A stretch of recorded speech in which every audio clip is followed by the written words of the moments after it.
Assalamualaikum warahmatullahi wabarakatuh. Salam bahagia selalu buat sahabat channel Pitutur dan Motivasi. Mari kita simak dan mulai ceritanya. Malam itu, langit gelap tanpa bintang, hanya ditemani oleh cahaya rembulan yang redup. Rasa sakit yang menggerogoti tubuhku tak pernah bisa kuungkapkan. Di usia yang baru menginjak 30, aku sudah merasa hidupku hampir berakhir. Penyakit yang tak terdeteksi hingga terlambat, merenggut semua impian dan harapan yang dulu kuperjuangkan. Aku adalah seorang wanita muda yang penuh semangat, dengan impian untuk menjadi seorang penulis. Namun, takdir berkata lain. Hidupku berubah secepat itu, hanya dalam hitungan bulan. Aku mengingat betul bagaimana awalnya, ketika dokter mengonfirmasi bahwa aku menderita kanker stadium akhir. Semua orang terkejut, termasuk aku sendiri. Rasanya seperti dunia ini runtuh di hadapanku.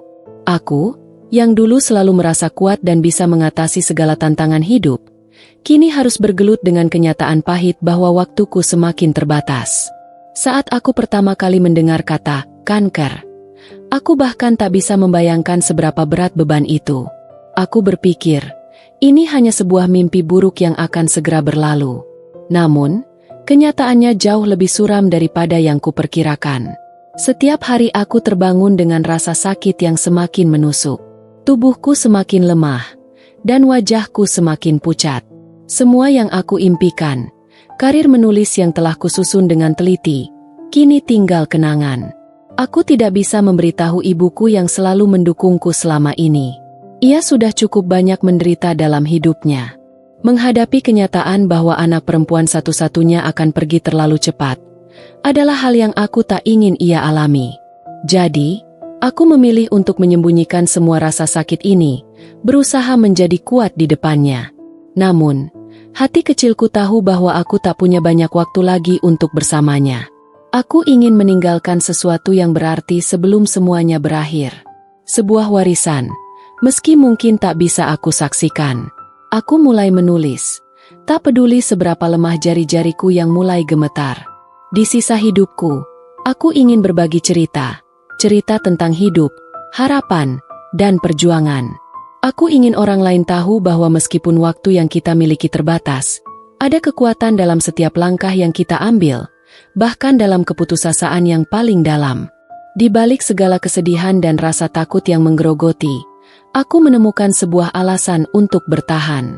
Tidak untuk diriku sendiri, tapi untuk mereka yang mungkin akan menemukan harapan dalam cerita yang kutulis. Hari-hari berlalu, dan aku semakin tenggelam dalam rutinitas yang penuh dengan rasa sakit.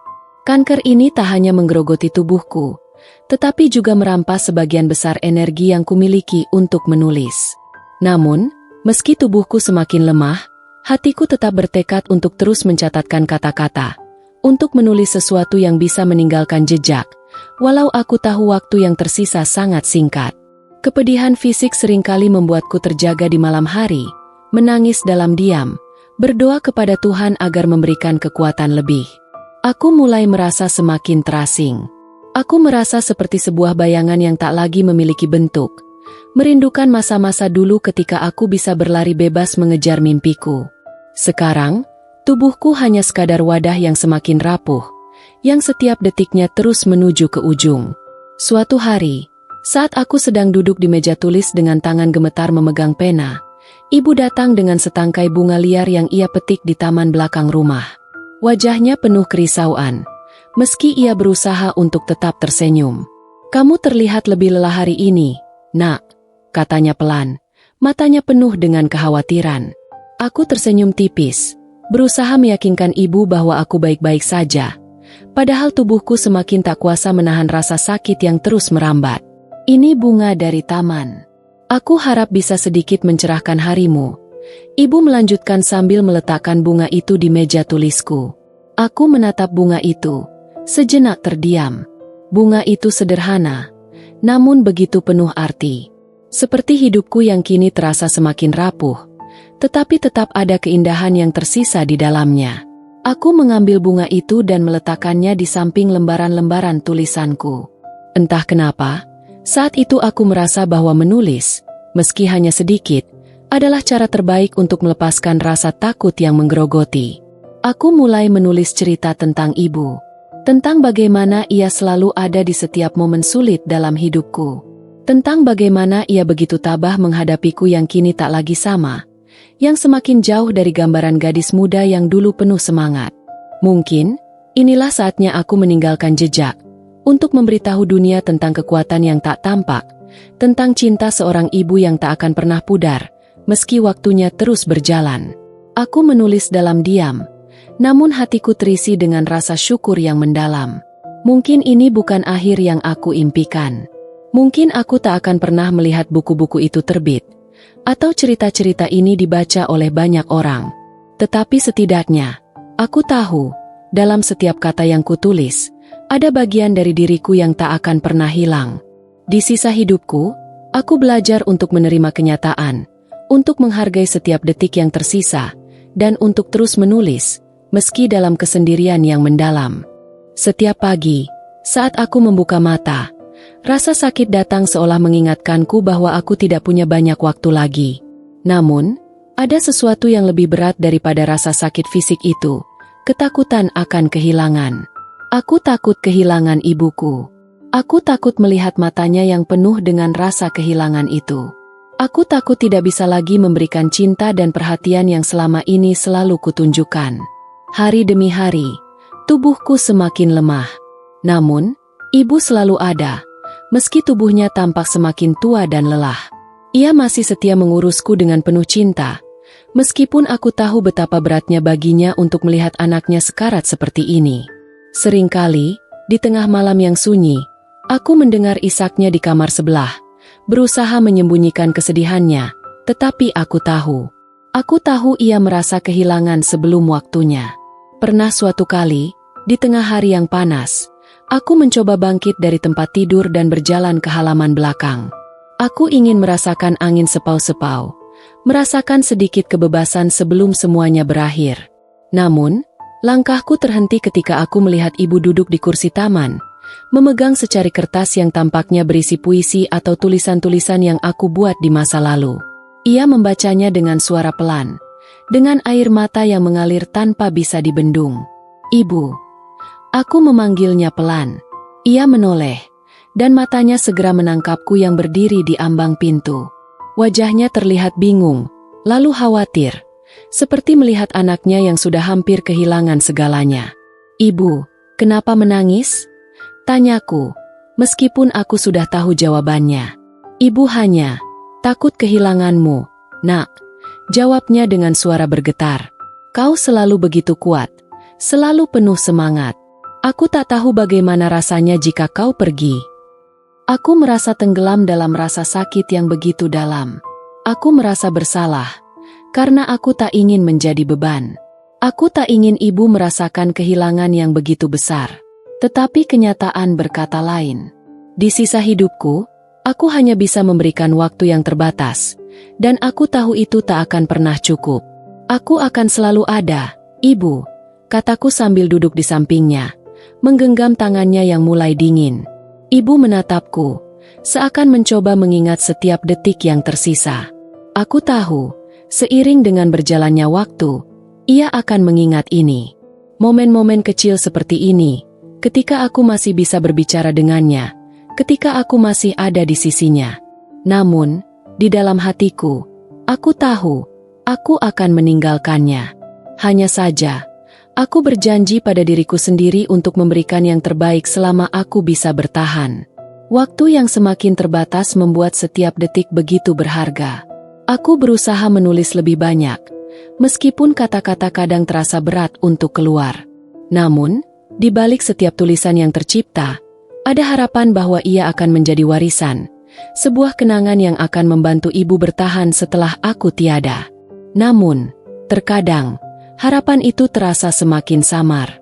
Rasa takut itu terus menghantui, tetapi aku belajar untuk menghadapi kenyataan dengan keberanian yang tidak pernah aku pikirkan sebelumnya. Aku menulis, berjuang, dan berusaha untuk terus bertahan, meskipun aku tahu waktuku semakin habis. Langit sore terlihat kelabu saat aku menatap keluar jendela kamarku. Hujan turun rintik-rintik, seolah ikut merasakan apa yang sedang aku alami. Tubuhku kini hanya terbaring lemah di ranjang, tak lagi mampu duduk lama, apalagi menulis seperti dulu. Buku-buku catatan yang dulu penuh tulisan kini menumpuk di meja kecil samping ranjang, sebagian bahkan belum selesai. Aku ingin menulis lebih banyak, menyelesaikan semua kisah yang telah kutanam, tapi tubuhku tak lagi mampu. Tanganku gemetar, penglihatanku kabur, dan kadang aku lupa di mana aku berada. Ibu duduk di sampingku, menggenggam tanganku dengan lembut. Wajahnya tampak semakin tua, garis-garis halus di matanya semakin dalam. Namun, di balik semua itu, ada kekuatan luar biasa yang tak bisa dijelaskan dengan kata-kata. Ia tak pernah meninggalkanku. Bahkan di saat-saat aku mengigau atau menangis dalam tidur karena rasa sakit yang begitu menyiksa, ibu selalu ada di sana, membisikkan doa, menyeka keringat di dahiku, dan membacakan kembali cerita-cerita yang kutulis dulu. Suatu malam, aku terbangun karena suara tangis kecil. Bukan suara ibu, tapi suara anak kecil. Aku pikir aku sedang bermimpi, tapi suara itu begitu nyata. Saat aku menoleh, kulihat seorang gadis kecil, kurus dan pucat, berdiri di sudut ruangan. Dia tersenyum padaku. Dalam mimpiku, aku tahu, itu adalah versi kecil dari diriku. Seorang gadis kecil yang dulu punya mimpi besar, penuh tawa, dan tak tahu apa itu kesedihan. "Apa kau akan menyerah?" tanya si kecil itu. Suaranya lembut namun menusuk. Aku menggeleng. "Tidak," jawabku dengan sisa tenaga. Pagi harinya, aku meminta ibu membuka laci meja tulisku dan mengambil naskah terakhir yang belum selesai. "Lanjutkan," bisikku. "Kalau nanti aku pergi, tolong, lanjutkan ceritaku. Biar dunia tahu, aku pernah ada." Ibu menangis, menggenggam naskah itu seperti menggenggam seluruh hidupku. Tak ada kata yang bisa mengungkapkan betapa beratnya perpisahan ini. Tapi aku tahu, cinta tak akan pernah mati. Ia akan hidup dalam setiap kata, dalam setiap lembar tulisan yang kutinggalkan. Malam itu, ketika hujan reda dan langit tampak sedikit terang, aku menarik napas panjang. Rasanya seperti pelukan hangat yang memeluk seluruh jiwa yang lelah ini. Dalam kesunyian itu, aku tersenyum dan perlahan menutup mata. Tidak dengan ketakutan, tapi dengan damai. Aku tak tahu berapa lama aku akan dikenang. Tapi aku percaya, selama kisah-kisahku masih dibaca, selama ibuku masih mengingat namaku dengan senyum dan air mata, aku tidak benar-benar pergi. Di sisa hidupku, aku telah mencintai dengan sepenuh hati, menulis dengan sepenuh jiwa, dan kini, aku pergi dengan tenang. Dan di pelukan malam yang tenang itu, aku beristirahat, bukan sebagai gadis yang kalah oleh penyakit, tapi sebagai jiwa yang pernah melawan, mencintai, dan menulis hingga akhir.